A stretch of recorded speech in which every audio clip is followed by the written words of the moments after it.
제가 이제 그 자랑이 아니라 저에게 있었던 몇 가지 일들을 제가 정리를 좀 해봤습니다. 하나님께서 우리에게 주시는 말의 권세가 있게 되면, 권위와 능력이 있게 되면 어떤 영향력을 끼칠 수 있는지를 제가 성도 여러분들에게 이야기하기 위해서 제가 몇 명의 쭉 그동안에 나를 통하여서 어떤 그 사건을 통해서 터닝 포인트를, 인생의 터닝 포인트를 가졌던 분들, 그런 분들을 몇 명이 생각을 해보게 됐습니다. 주로 이제 저는 목사들이잖아요, 그죠? 후배 목사들이나 뭐 그런 분들인데 이름을 좀 거명을 해야 이게 정확하겠다 싶어서 신성종 목사님이라는 분이 계시는데요.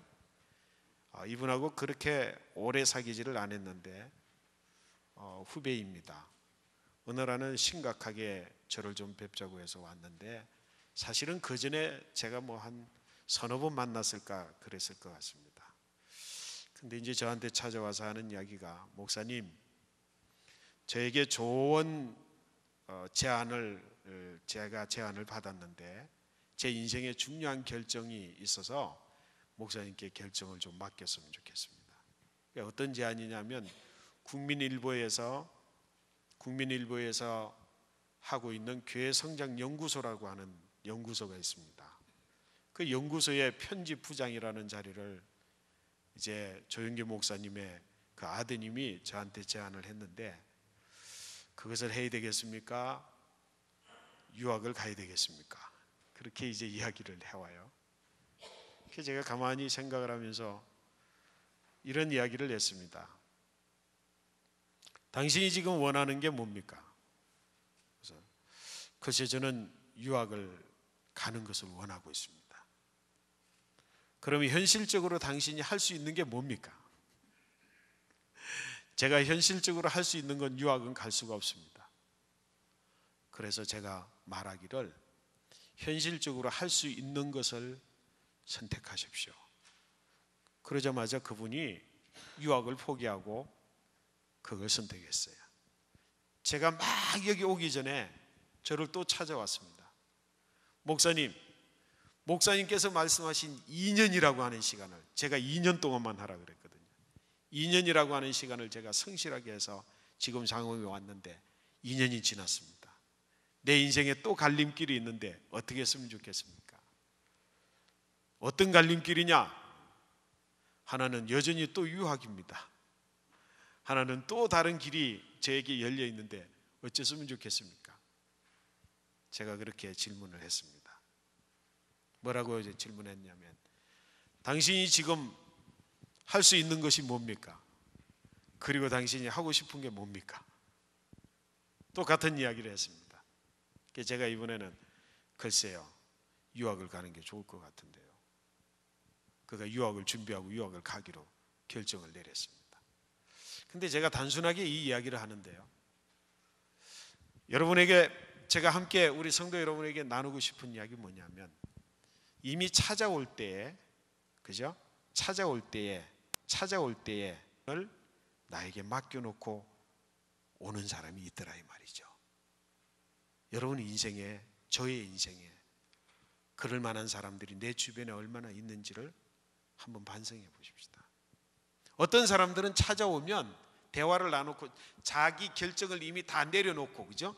자기는 어떻게 할 것이다라고 하는 결정을 다 내려놓고, 참고로 어떻게 했으면 좋겠습니까? 이렇게 물어오는 사람들이 있지만, 내 인생 전체를 걸고 내가 어떻게 해보겠다라고 작정을 하고 찾아오는 사람들이 있겠습니까?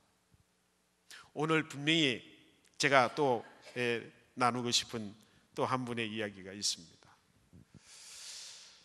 제가 어느 한 후배를 불러다가 누구를 소개를 시켜줬습니다.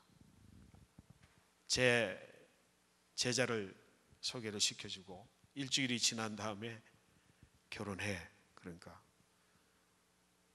아직 준비가 안 됐는데요. 그래서 결혼해. 알겠습니다. 그리고 결혼을 해서 지금 미국에 유학을 하고 있습니다. 어저께 전화가 와가지고, 목사님 제가 어떻게 했으면 좋겠습니까? 이런 결정이 있습니다. 글쎄, 그래서 조언을 했습니다. 자기는 그 인생을 그대로 제가 조언하는 대로 결정을 하고 지금 기다리고 있습니다. 성도 여러분, 제가 여러 사람이 여기에 있는데 그 이야기는 이제 그만두고라도 오늘 성경 본문의 말씀에 보니까 안드레와 다른 한 제자, 요한이라고 추측되어지는 한 제자가 누구의 말을 듣고 예수님을 쫓았다고요? 요한의 말을 듣고 예수님을 쫓았어요. 그런데 단순히 예수님을 쫓는 것이 그냥 단순히 쫓는 것이 아니라 그들의 일생을 다 맡겨서 그동안에는 요한을 향하여서 요한의 제자로 살다가 요한이 내가 아니라 저가 세상 죄를 지고 가는 하나님의 어린 양이로다 라고 하는 말을 듣고 그 말을 듣고 자신의 인생의 방향을 틀어서 예수님을 쫓아가게 됐다는 게 오늘 본문의 말씀입니다. 사랑하는 성도 여러분, 저와 여러분들의 말에 오소리티와 파워를 가지게 되었으면 좋겠습니다. 분명히요, 세례 요한은 자기에게 다가와 있는 두 제자에게 말을 했을 때에 그 두 제자가 그의 말을 듣고 자신의 인생의 향방을 돌려서 예수님을 쫓아갈 수 있었다고 한다면 그 요한의 말에 힘과 권위는 어디에서 생긴 것일까요? 어디에서 생겼을까요? 성도 여러분, 한번 생각해 보십시오. 말에 대한 권위와 말에 대한 능력은 어디에서부터 생기겠습니까? 무엇에서부터 생길까요? 성도 여러분, 옆에 계시는 분들이 말을 해도 내가 그 말에 대해서 별로 신뢰가, 그 말에 대해서 별로 나한테 영향을 끼치지 못해. 여러분, 그거는 어디에서부터 나타나는 거예요? 신뢰죠. 신뢰입니다. 제가 지금 사람에 대해서 이야기를 하는데요, 주님이 하신 말씀에 대해서 내 인생을 걸 수 있느냐 걸지 못하느냐는 내가 주님의 말씀에 대하여 신뢰를 갖고 있느냐 못 갖고. 두 제자는 세례 요한 선생님에 대한 신뢰이지만 우리는 주님이라고 부르고 하나님의 아들이라고 부르고 하나님이라고 부르면서 그분의 말씀을 듣고 내 인생을 바꾸고 계시는가요? 믿음하고 신뢰는 크게 다르지 않을 겁니다. 분명히 하나님께서 이 땅에 예수 그리스도를 나의 구주로 나를 위하여서 십자가를 지신 나의 거룩한 구세주로 이 땅에 보내주셨음에 대하여서 내가 신뢰를 갖는다고 한다면 주님이 하시는 말씀을 의지하여서 내 인생을 바꿀 수 있을 겁니다. 근데 예수 믿는 만큼, 예수를 신뢰하는 만큼 내 인생이 주님의 거룩한 말씀에 얼마나 영향력을 받고 있는지, 영향을 받고 있는지 여러분 한번 생각해 보시기 바랍니다. 큰 영향을 받고 계시죠? 아멘. 그러면 여러분 말에 권위와 능력이 그때부터 생기기 시작하는 거예요. 왜? 하나님의 말씀에 1.1획도 틀림이 없음이 내 입술에서도 열매가 나타날 것이기 때문에 나에게 그만한 권위와 능력이 생겨날 줄로 믿습니다. 저는요, 우리 소망교회에 계시는 성도님들이 말의 권위를 가지기를 원합니다. 말의 권세를 가지기 원합니다. 근데요, 제가 보니까 들리는 무수한 권위 없고 무수한 가치 없고 그리고 무수한 힘도 없는 그런 말들이 우리 사이에 얼마나 많이 들리는지 몰라요. 말에는 생명력이 있고 말에는 그래서 권세가 있고 그래서 능력이 있는 말씀들이 너무 무수한 무능력한 말들 때문에, 무가치한 말들 때문에 그냥 그것이 사라졌어요. 신뢰가 없는 거예요. 말에다가 신뢰를 실지 않아요. 그죠? 성도 여러분, 저와 여러분들이 한번 보십시오. 내가 하는 말에 신뢰라고 하는 것을 싣고 말을 해야 되는데 내가 하는 말에 신뢰를 싣지를 못하는 거예요.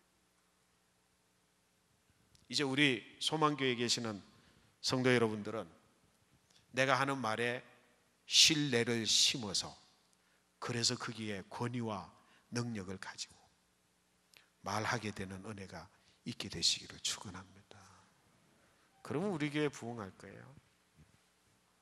그러면 우리 교회가요 사람들을 변화시키고 이 지역사회를 변화시키고 주변의 불법과 불의의 부정한 것들을 바로 정하게 하는 역할들을 할 수 있을 겁니다. 그런 입으로 내가 할 수 있습니다라고 말할 때 하나님은 할 수 있게 만들어 주십니다. 그런 입으로 이거는 아닙니다라고 말할 때 무수한 어떤 유혹이 있어도 그것은 아닌 것으로 결론이 나질 겁니다. 성도 여러분,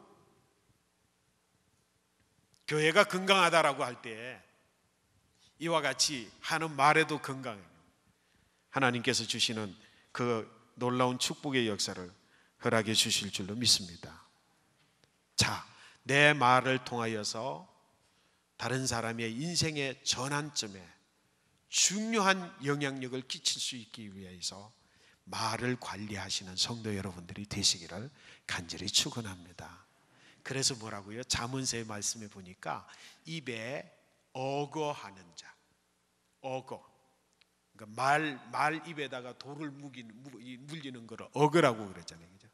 자신의 입에 어거할 수 있는 자가, 어거할 줄 아는 자가 세상을 다스리는 자로 그랬어요. 큰 성을 빼앗는 것보다 자기 입에 어거를 물리는 것이 더 힘들다 그랬어요. 사랑하는 성도 여러분, 그래서 저는 어릴 때에 제가 예수 믿으면서 첫 번째 가지게 됐던 여러 가지 좌우명들 중에 제가 이런 좌우명을 하나 적었습니다.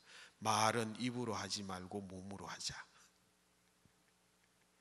제가 지금 생각해도 참 멋있는 말인 것 같아요. 그 예수님을 믿으니까 그런 말이 나오는 것 같아요.